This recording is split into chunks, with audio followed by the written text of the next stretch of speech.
Hey there, Vikings. Welcome back to the playthrough. We are on episode 16, and at the end of our last episode, we had just started smelting our first copper bars. And yeah, for today's episode, we are just going to start out by gathering some more wood for our charcoal kiln. As I was explaining in our last episode, we are going to need an absolute truckload of coal to smelt all of the ore that we're going to gather. Even just from the Black Forest, we're going to need a truckload of it. So yeah, we're going to start off with some wood chopping. My apologies that you're going to have to watch me cut down even more trees. That is one of the main things about these gathering and crafting survival type games, is that there is a lot of gathering involved, especially for Valheim, but probably one of the reasons why I love it as well. Oh, nice. There we go. A couple of trees going down. That first log smashed already. Oh, wow. 3 trees. 4 trees. Oh, look at that. I love it when you cause a bit of a cascade when you're chopping trees down. It just makes life so much quicker and easier. Chop a few down and then you can just go ahead and whack away at the logs, and some of them are already partially damaged. It only takes a couple of hits. And of course, as soon as we start cutting trees down, there's greylings coming at us. I swear they spawn as you're cutting trees down. They show up and they're like, stop cutting it on our trees. They always just show up and start attacking. What do you want? Go away. I'm not even going to bother switching to my spear. I'm just going to kill with the axe. So yeah, like I was saying in our previous episode, the first things that we are going to focus on getting when we start mining, when we start smelting copper and tin is, well, first thing, the main thing we need first is the forge. It was something I actually forgot to mention in our last episode. It only really appeared to me once we picked up our first copper bar and it told us the first thing we could build was a forge. So yes, we are going to focus on making our forge first. We only need 6 bits of copper and we should have gathered plenty to bring back. After we've built the forge, we are then going to make smelt some tin to start making some bronze, because we need some bronze nails. We only need 1 bar of bronze, so we can make 20 nails in order to build our cart to help us travel back and forth with our ores once we've started mining. And then hopefully we'll be able to go back to the Black Forest at some point this episode, and we might start our big gathering session, hopefully. We have to do a couple of them, so we're going to need to get started on it sooner rather than later. So yeah, for the time being, we're just filling up our charcoal kiln and getting some more bits and pieces. We are obviously going to craft another one, I believe. Here's our forge. We should have enough pieces to build it now. I think we're going to stick it over here for the time being. Which wall's going to be most effective? Probably this one for now, just for the initial bits. I am thinking, in between episodes, I was thinking we are going to have to build this crafting room sooner rather than later. It might actually be something we do after this current session that I'm recording, just because we're going to need it quite soon, I believe. So yeah, I think we'll get on with that at some point soon. We might do it after this one. Sorry, not this episode, this session. So probably in like a few episodes' time, we might have another Let's Build.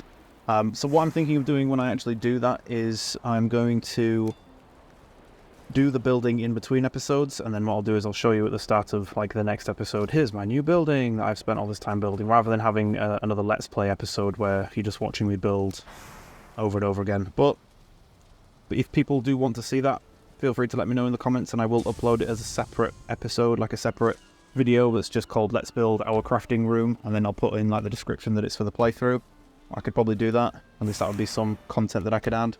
I won't be able to really commentate it too much, because it is literally the same as when I built the house. We just stood there building. It's not much really to it. We had to cut down a load of wood, but yeah, we'll see what happens. There we go. We're going to start off with the tin now that we've built the forge. Honestly, I keep mixing up smelter and forge over and over again. I will probably keep doing it. It's the same with strawberry and raspberry. I'm not mixing the names up. It's more that I'm just switching the names over. So I keep referring to the smelter as the forge and the forge as the smelter. My brain likes to have brain farts like that. How we're doing on honey, there's 2 bits in there currently. I believe I've already mentioned it, but just in case I haven't, or if you can't remember, with your beehives that you build from your queen bees and some wood, they can store up to 4 bits of honey at a maximum. So I'd say keep checking them every time you walk past just to see what they're on. As soon as you see it's got 4 honey in there, just press A to harvest the honey and it will start producing more. It's just so that you're not sat there with 4 honey bits in there and they're not producing anything for a few days. Now, you might have seen in our food chest there were these new types of berries. I hovered over them at the end of our last episode, but I didn't actually cover them because I was discussing some other things. These are buke berries, or puke berries. Essentially, these are just berries that you eat if you want to clear out the slots in your stomach for food. So let's say you have 3 bits of food that you want to eat, like specific bits for a boss, and you've accidentally eaten mushrooms and raspberries and blueberries, and those are the 3 you don't want, but you don't want to have to sit and wait for 10 minutes for that food buff to wear off. You could eat one of the buke berries, and that will cause your character to vomit. It will do a small amount of damage to you, not very much, it's not too dangerous, but you will be able to eat some more food after that. It will clear the 3 stomach slots. And there you can see we have just crafted our first bar of bronze, and then we turned it into nails almost immediately, and you can see the the many new recipes we've just unlocked. Here's all the different bits and pieces. We've got a sword, a spear, a buckler, a mace, so there's lots of new weapons and stuff available to us. But the most important thing we needed, we can also, a chopping block, and we've already got that. I don't know why I followed that.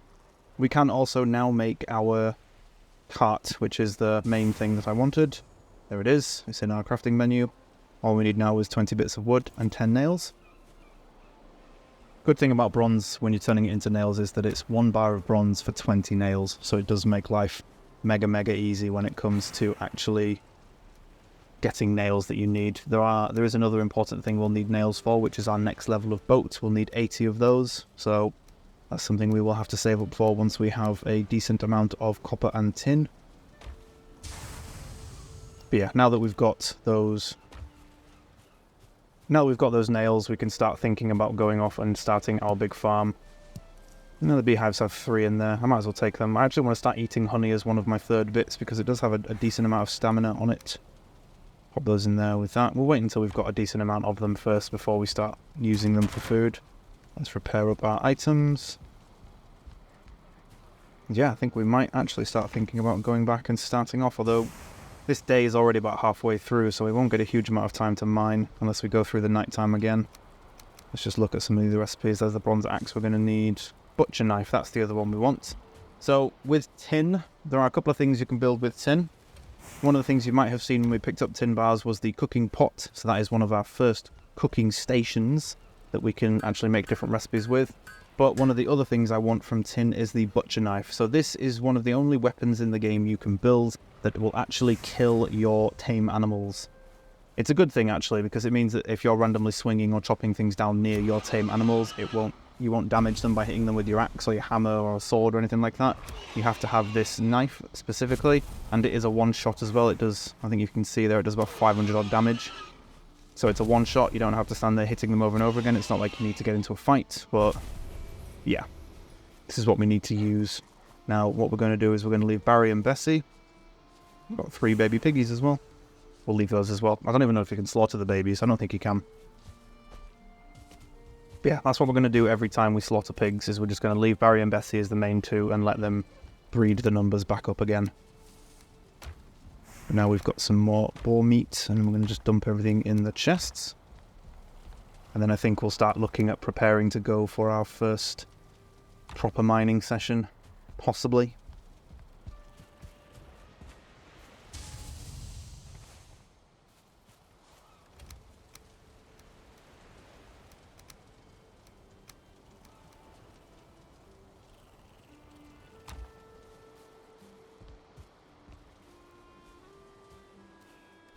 Okay, so I think I am actually going to build a chest outside for this butcher knife. I don't really want to store it inside and forget about it, whereas I think if we put a chest next to the boar pen, place it here. Actually, no, I'll put it on the side of the building here, so at least it's in a bit of cover. So put this chest here, we'll keep the boar knife in it, or the butcher knife, sorry, and at least that way, if we need to slaughter boar, we can just run out and grab that. I'll probably move a lot of the seeds and stuff out here as well. A lot of the stuff that we need to plant outside, I'll probably move those out here as well, just to kind of free up a bit of space in our food chests. Go quick check on the bees. The bees are happy. Nice. Good. We like to see that. Check everything. Make sure we've got everything repaired. It's just the hammer, well, I don't really need that. Not sure why I'm coming over to the forge. I haven't got anything to repair on the forge just yet. I have mentioned this before, but now that we have the forge, I will mention it again, which is that anything you make on the forge in terms of tools, armor, weapons, that kind of stuff, you have to repair it at the forge. And I even believe that repair level is important as well. So let's say you upgrade the forge to level 3 and then upgrade your armor to level 3. You will have to have a level 3 forge in order to repair it. You won't be able to knock it down and move it somewhere else and then repair your level 3 armor with a level 1. But I could be wrong about that. That is something I'm going to have to double check, because I've seen both situations in the past where my upgraded armor was repaired on a basic forge and where my basic armor wasn't being repaired on a upgraded forge. So yeah, I'll have to reference that and I have to double check that and reference it in future. Yeah, now that we're all repaired, we've eaten, we're all ready. Health bar's a bit low, but that will slowly regen over time. We're not really going to get attacked on the way there. It's getting to the point now where I don't really need to farm things like neck and deer and boar and stuff. We will need a few more in future, but not to the point where we need to dedicate like stopping and farming them on the way there. So we're probably just going to run past and sprint past a lot of the animals that we attract on the way to the Black Forest now. Don't really need to kill them. It's more necessity rather than... it's more annoyance rather than necessity now. So if I get annoyed by lots of neck chasing me, I'll probably turn around and kill them, because they do bug me sometimes when they're constantly chasing you.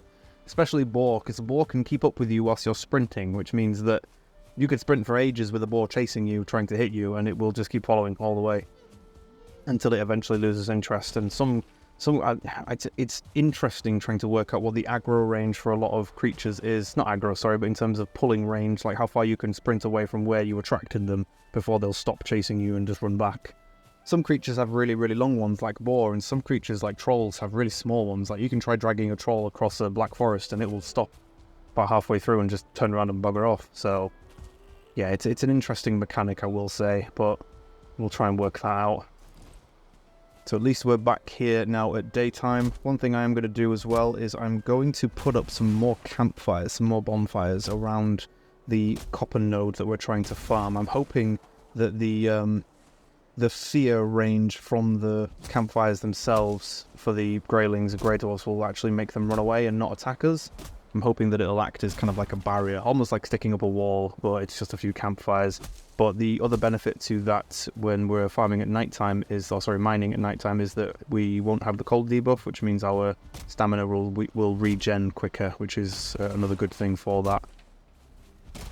Again, the easiest way to avoid that pain in the backside is to just do all of your mining at daytime.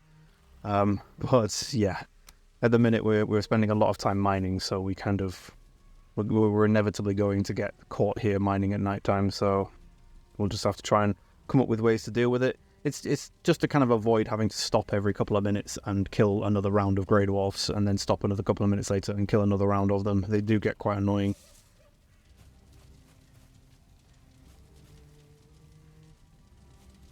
Come on, crafting table, let me place you down. This is the only pain in the backside part about trying to build out and about in the wild, is that it gets to a point where you're struggling to find a spot to actually place things because of the uneven ground. But there we are, we now have our cart's inventory size is the same as our own. Actually, it's a little bit smaller. It's missing a column on the right hand side, so a little bit smaller than our current inventory, but the carry weight is a lot higher, so we're alright with that. And we are just going to quickly cut down this fir tree as well, because it's right in the middle of the actual copper node and we need it to be out of the way. So let's just cut this down. Oh, ouch. Now, I know I was talking about building some campfires, but for the time being, I'm not going to do it, obviously, because we don't really need them right now, but it is something that we will do when it gets closer to nighttime, just so we can try and see if, if it actually works in terms of being a deterrent to the grey dwarfs. Oh, nice. That log actually took out a neck on the way down. Brilliant. Thank you, log. That saved me a bit of bother of coming to cut this down. Now, this is something that you need to be aware of when you are cutting down trees near the water's edge, but also something you need to be aware of with your boats and when you're sailing on the ocean. So I have mentioned in a previous episode that there isn't any kind of bin or anything like that. There is an item that we can get later on that will help with stuff like that. Stuff that we want to get rid of. So let's say we've got 1,000 resin and we don't need 1,000 resin. Instead of it taking up an entire chest on its own, there is an item or a piece of machinery that we can use later on that will help with that. But for the time being, there isn't really much we can do with a lot of stuff that we don't need anymore, or stuff that we don't need more of, other than dumping it over the side of a boat when we're in the ocean.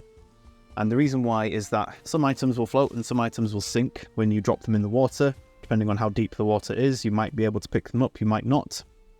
If it's deep enough that your character can reach the bottom and the kind of magnetized way that the character picks things up can actually attract them and pick them up from the bottom, then obviously you're quite fortunate. So it's more in case of, say, if your boat gets destroyed by a creature whilst you're out and about, and, you know, say the nails or whatever sink to the bottom, you know, you might have to try and jump off something into the water to get your character's magnet kind of way of picking things up to actually pick up the nails themselves. Sometimes you'll be unsuccessful and you will lose them, so just be aware of that. Fortunately enough, anything that's in a boat's inventory, because boats do have their own inventory when we build the next one, and the top one as well, they do have their own inventory. The good thing about those is that if the boat is destroyed, all of those get put into a floating crate that you can approach and pick the items up from, a bit like a gravestone, so you are a bit more fortunate with that as a way of being able to recover the items from your boat. It's more just the actual items that you use to build the boat that you might lose. So just to be aware, like leather and stuff like that will sink to the bottom. But that is a way you can dump things if you don't want them anymore. The only thing I would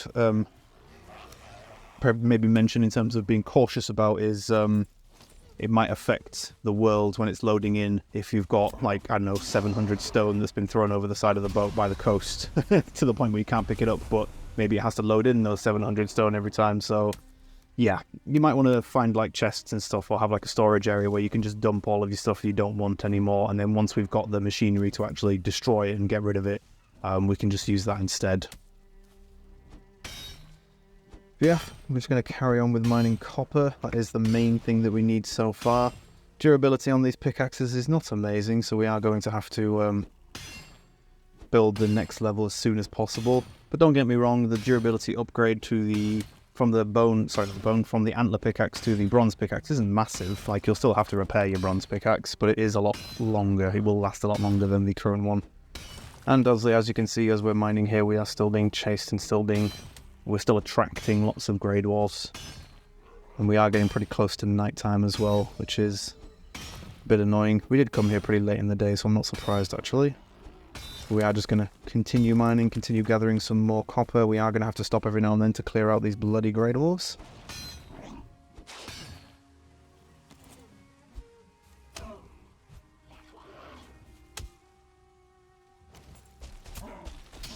Okay, so we're getting attacked by grey dwarfs quite regularly now, so I think it might be time to start putting down some campfires. I'm not sure how effective these are going to be. This is a system I've never used before. Oh, one of the little sods has turned over my cart. See, I thought this might happen. The fear from the campfire is just making them run around. They're not attacking me, so that's a good thing. They're not disrupting my mining, but they are just running around the camp constantly, and then one of them's obviously run into the cart and knocked it over. Sod. Fortunately enough with the cart, even when it's knocked over, you can just walk into it and push it back onto its wheels, so you can recover it from that if that does happen, but yeah, they can do that. But yeah, I've never used this system before. Usually when I was again in previous playthroughs, I just mine throughout the day, and then I just put up with the grey dwarves at nighttime like I've been doing currently, and just killing them off as they show up. It does slow down the procedure, and I do want to kind of speed it up through the playthrough as much as possible. I don't want to be dragging the playthrough on by spending hours mining copper and tin.